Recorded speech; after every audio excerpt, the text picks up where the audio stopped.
Sir, Akhilesh Yadav सदन में एक बहुत गंभीर मामला उठाया कि जो चुनाव आयोग है उसको कफन भेजा। चुनाव आयोग को मरा हुआ है, इसको कैसे देखते हैं आप? देखिए, माननीय अखिलेश यादव जी ये सब ड्रामा कर रहे हैं।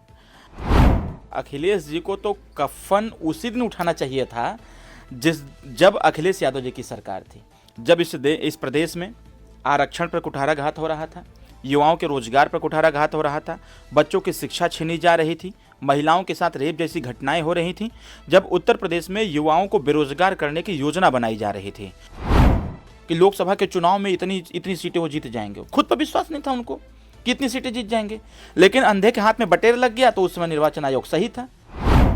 आज भी पश्चिमांचल के कई ऐसे जनपद हैं जहां पर जो दबंगई, जो गुंडई समाजवादियों के द्वारा किया जाता है।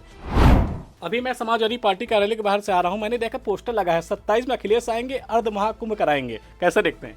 कन्फ्यूजन ही कन्फ्यूजन है, सॉल्यूशन का पता नहीं। नमस्कार, आप देख रहे हैं 24 अड्डा। आज हमारे साथ बात करने में मौजूद है डॉक्टर अरविंद राजभर जी, इनसे बातचीत करेंगे। सबसे पहले सर, आपका हमारे चैनल में बहुत बहुत स्वागत है।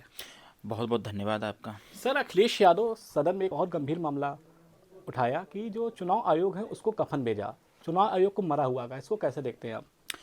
देखिए, माननीय अखिलेश यादव जी ये सब ड्रामा कर रहे हैं क्योंकि वो अपना राजनीतिक स्टैंड या राजनीतिक मजबूती जनता के बीच नहीं दिखा पा रहे हैं। अब वह दोषारोपण पर उतारू हो गए हैं कि यह कोई नई चीज़ नहीं है।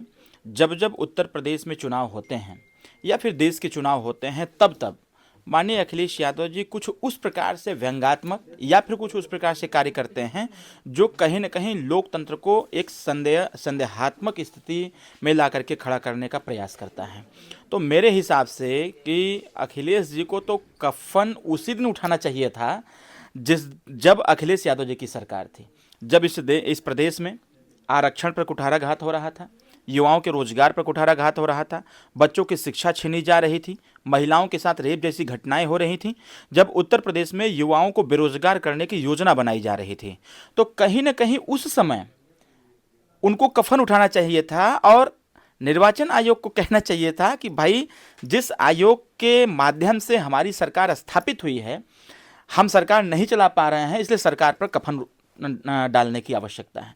तो अखिलेश यादव जी पहले खुद के गिरेबान में झांक करके देखें कि किस प्रकार की स्थिति उनके शासन सरकार में थी, किस प्रकार से गुंडई त्रिस्तरीय पंचायत चुनाव में डीएम तक को घेर के मार दिया जाता था, जो चुनाव अधिकारी रहता था उसको घेर के मार दिया जाता था, बंदूक के नोक पर लोग अपने जीत का प्रमाण पत्र, हार का प्रमाण पत्र जीत में कन्वर्ट करा करके लेने का काम करते थे।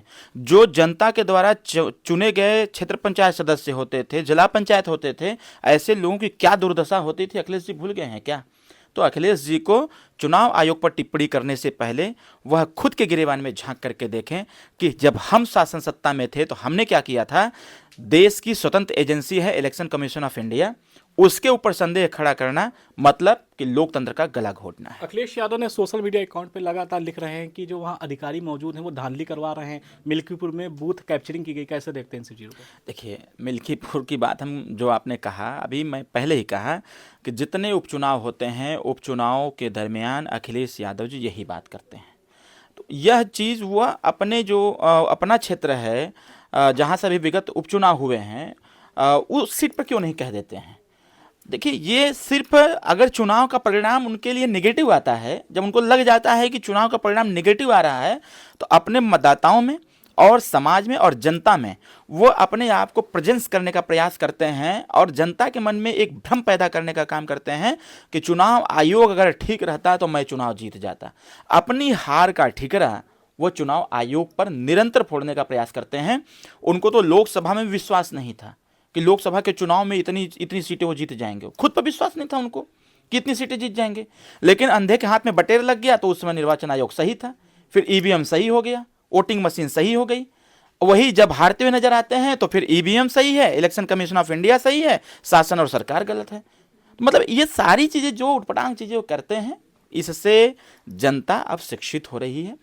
पहले था कि लोग दिग्भ्रमित कर लेते थे, लेकिन अब सामाजिक स्तर पर, राजनीतिक स्तर पर, शैक्षणिक स्तर पर जनता जागरूक हो चुकी है। भले ही अशिक्षित है, लेकिन राजनीतिक फैसले क्या लेने हैं, समाज हित में क्या है, देश हित में क्या है, हमारे बच्चों के हित में क्या है, इसका आकलन और आगणन करना हमारी जनता जान चुकी है। इसलिए अखिलेश यादव जी की यह ड्रामा, यह नौटंकी उत्तर प्रदेश की सियासत में काम आने वाली नहीं है। अखिलेश यादव लगातार सक्रिय रहते हैं, कहते हैं कि जो उत्तर प्रदेश की योगी सरकार अधिकारियों पर दबाव बनवा रही है, जो हमारे कार्यकर्ता उनको डराया धमकाया जा रहा है, वोट नहीं डालने दिया जाता है। इन सब चीज़ों को अगर जोड़ा जाए तो विधानसभा उपचुनाव जो चल रहा है, इस पर कितना इस बार प्रभाव छोड़ पाएंगे बीजेपी? अखिलेश यादव जी क्या डरेंगे? जो सबको डरवा के हमेशा अपनी सरकार में रखे रहे, ये वही अखिलेश यादव जी हैं जो विगत 5 साल सरकार चलाए, 4 वर्ष सरकार रही।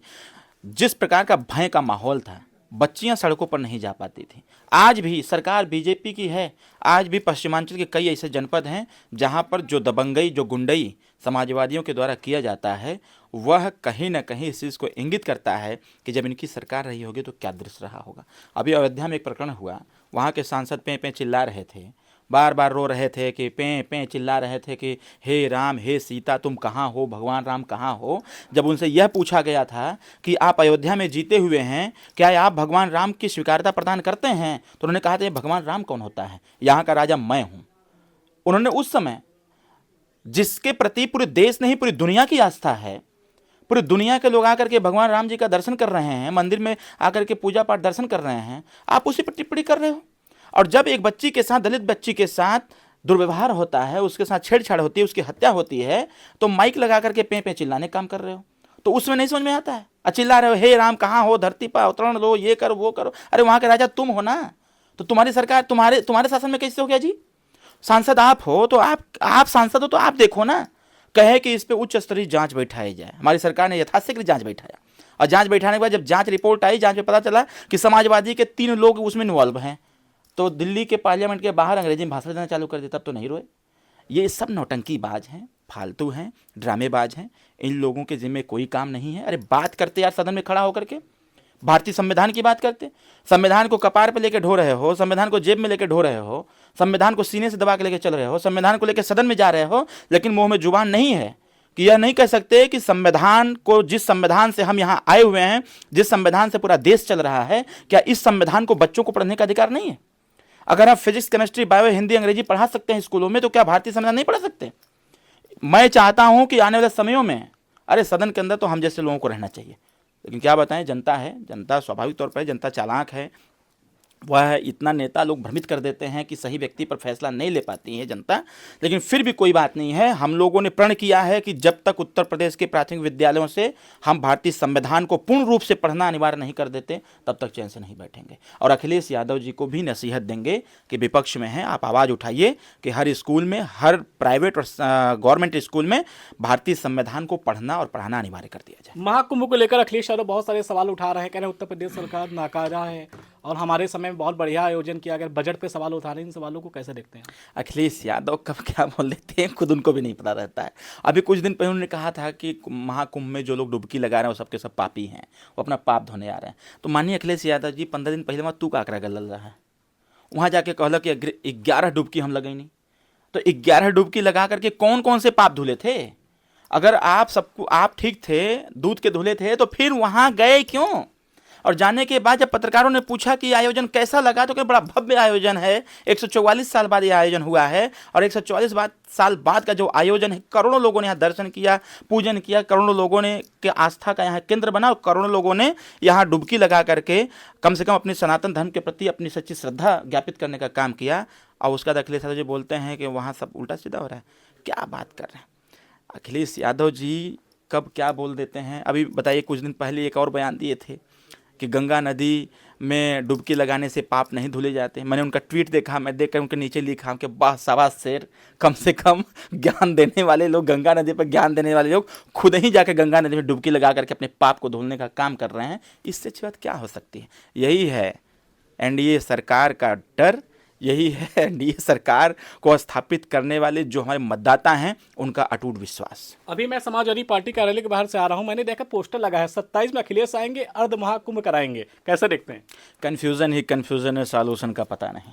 आप देख रहे थे हमारे साथ बात डॉक्टर अलविन राजभर जी कर रहे हैं, जिन्होंने कहा कन्फ्यूजन ही कन्फ्यूजन है। कैमरामैन ऋषि के साथ शुभम अवस्थी, लखनऊ से।